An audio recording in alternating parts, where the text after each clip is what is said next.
the scene of a double truck bombing in the center of Mogadishu, Somalia, on Sunday.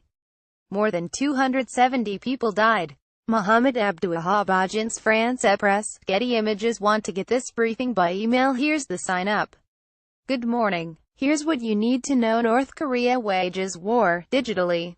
While much attention is on Pyongyang's progress in developing nuclear weapons, North Korea has quietly deployed more than 6,000 hackers to finance the country's operations.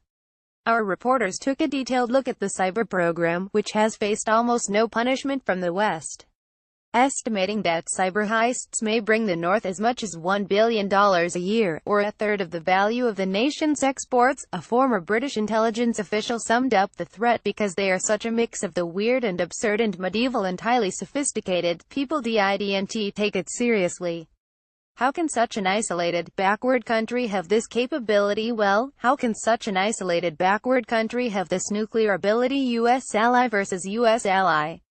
Iraqi forces said today that they had reached the outskirts of the northern city of Kirkuk, seizing oil fields and other sites from Kurdish forces that had held the territory since 2014. The operation follows an independence vote last month by the autonomous region. As part of the coalition battling Islamic State militants, both the Iraqi army and Kurdish forces have been trained and equipped by the U.S., which is trying to keep the tensions from boiling over into war. Iraqi forces on the outskirts of Kirkuk today.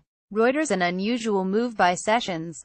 The Justice Department has dispatched a hate crimes lawyer to Iowa to help prosecute a man charged with murdering a transgender teenager last year, a move that officials said was initiated by Attorney General Jeff Sessions.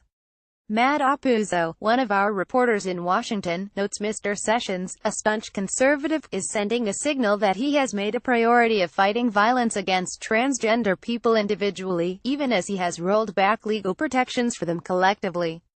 Attorney General Jeff Sessions has reversed policies on discrimination, police abuses and other areas, but he has also brought several hate crime cases. Chips Emotivillagity Images. Words louder than actions. President Trump has repeatedly denounced decisions by his predecessors, particularly Barack Obama, without fully reversing them, writes our chief White House correspondent, Peter Baker. Said one Republican presidential campaigns are won with big, simple, directional promises that rarely align well with the complexity confronted in the Oval Office. So presidents do the best they can to stretch the fabric of incomplete outcomes to cover as much bare backside as possible. The question is whether partial actions will satisfy those demanding a full repudiation of the Obama era. No clarity from Catalonia. Facing a deadline today to state his region's intentions in a separatist conflict with Spain, the Catalan leader declined to clarify whether it had declared independence. Instead, the leader, Carles Puigdemont, suggested that resolution was possible with the help of international mediators. Rafael Minder, our correspondent in Spain, explains hardline secessionists want an abrupt and unilateral rupture with the central government in Madrid, while conservative and more moderate separatists have become increasingly worried about the consequences of such a move. Here's more about the dispute. The Daily, your audio news report. A U.S. negotiator of the Iran nuclear deal talks about how it was reached and what it feels like to watch threats to undo it. Listen on a computer, an iOS device or an Android device. Business. Twitter, Facebook and Google thrive by mining the private information of billions of users. They are less open about themselves, our media columnist Jim Rudenberg writes. Millennials wanted. As businesses chase market trends, young workers are being asked to mentor corporate executives. President Trump's meeting with the Greek Prime Minister on Tuesday is one of the headlines to watch this week. U.S. stocks were up on Friday. Here's a snapshot of global markets. Smarter living tips, both new and old, for a more fulfilling life. Here are 5 tips to help you figure out what to do with your life. Get moving.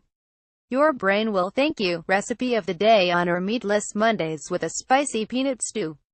Over the weekend, more than 270 people were killed in a double truck bombing in the Somali capital, Mogadishu.